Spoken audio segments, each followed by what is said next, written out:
श्री गणेशाय नमः। ओम नमो भगवते वासुदेवाय। वैशाख मास के संकटी गणेश चतुर्थी व्रत कथा। एक बार पार्वती जी ने गणेश जी से पूछा कि वैशाख माह के कृष्ण पक्ष की जो संकटा नामक चतुर्थी कही गई है, उस दिन कौन से गणेश का किस विधि से पूजन करना चाहिए एवं उस दिन भोजन में क्या ग्रहण करना चाहिए। गणेश जी ने उत्तर दिया, हे माता, वैशाख कृष्ण चतुर्थी के दिन बक्करतुंड नामक गणेश की पूजा व्रत करनी चाहिए तथा भोजन में कमल गट्टे का हलवा लेना चाहिए।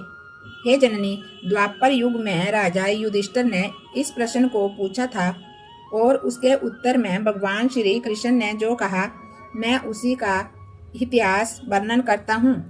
आप श्रद्धा युक्त होकर के सुने।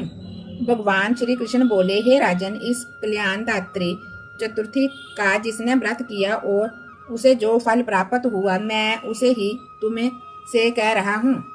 प्राचीन काल में एक रतिदेव नामक प्रतापी राजा हुए। जिस प्रकार आग दृढ़ समूहों को जला डालती है, उसी प्रकार वे अपने शत्रुओं के विनाशक थे। उनकी मित्रता यम, कुबेर, इंद्र आदि देवों से थी। उन्हीं के राज्य में धर्मकेतु नामक एक श्रेष्ठ ब्राह्मण रहते थे। उनके दो स्त्रियां थी, एक का नाम सुशीला और दूसरी का नाम चंचला था। सुशीला नित्य ही कोई ना कोई व्रत किया करती थी, फलतः उसने अपने शरीर को दुर्बल बना डाला था। इसके विपरीत चंचला कभी भी कोई व्रत उपवास आदि ना करके भरपेट भोजन करती थी। इधर सुशीला को सुंदर लक्षणों वाली एक कन्या हुई और उधर चंचला को पुत्र रतन की प्राप्ति हुई। ये देखकर चंचला बारंबार सुशीला को ताना देने लगी, अरे सुशीला, तूने इतना व्रत उपवास करके शरीर को झरझर बना डाला, फिर भी एक कृशकाया कन्या को जन्म दिया है। मुझे देख, मैं कभी व्रत आदि के चक्कर में ना पड़कर हष्ट पुष्ट बनी हुई हूँ और वैसे ही बालक को भी जन्म दिया है। अपनी सोत का व्यंग बाण सुशीला के हृदय में चुभने लगा।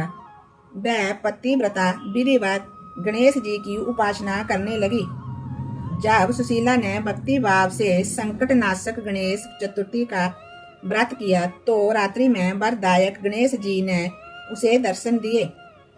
श्री गणेश जी ने कहा, हे सुशीले, तेरी आराधना से हम बहुत ही प्रसन्न हैं। मैं तुम्हें वरदान दे रहा हूँ कि तेरी कन्या के मुख से निरंतर मोती और मूंगा प्रवाहित होते रहेंगे। हे कल्याणी, इससे तुझे सदा प्रसन्नता रहेगी। हे सुशीले, तुझे वेद शास्त्र वेता एक पुत्र भी होगा। इस प्रकार का वरदान दे करके गणेश भगवान जी वहां से अंतर्ध्यान हो गए। वरदान प्राप्ति के फल स्वरूप उस कन्या के मुंह से सदैव मोती और मूंगा जड़ने लगे। कुछ दिनों के बाद सुशीला को एक पुत्र उत्पन्न हुआ। तदंतर धर्मकेतु का स्वर्गवास हो गया। उसकी मृत्यु के उपरांत चंचला घर का सारा धन लेकर के दूसरे घर में जा करके रहने लगी, परंतु सुशीला पति के घर में ही रह करके पुत्र और पुत्री का पालन पोषण करने लगी।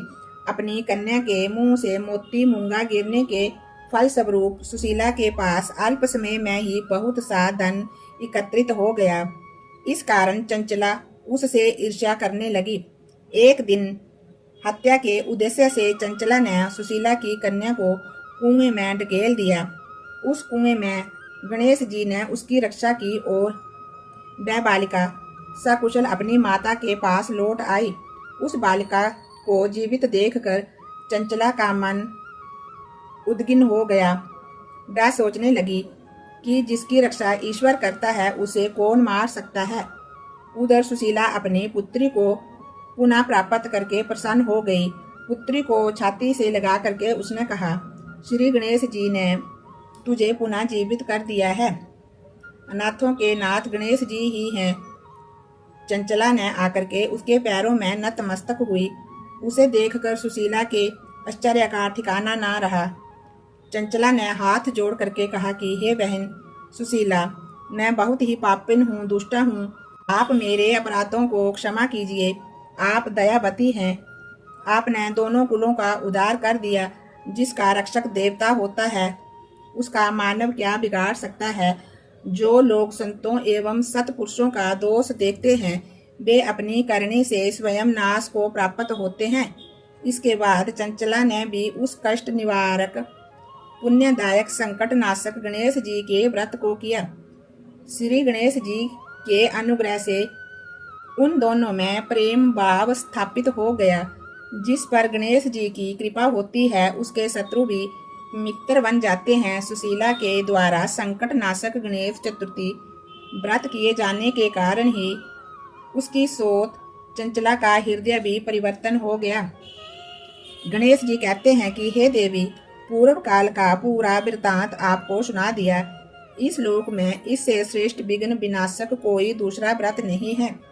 भगवान श्री कृष्ण जी कहते हैं कि हे धर्मराज, आप भी विधि पूर्वक श्री गणेश जी का व्रत कीजिए।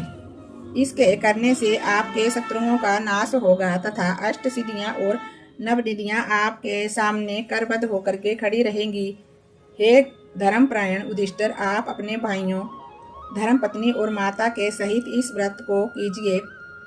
इससे थोड़े समय में ही आप अपने राज्य को प्राप्त कर लेंगे।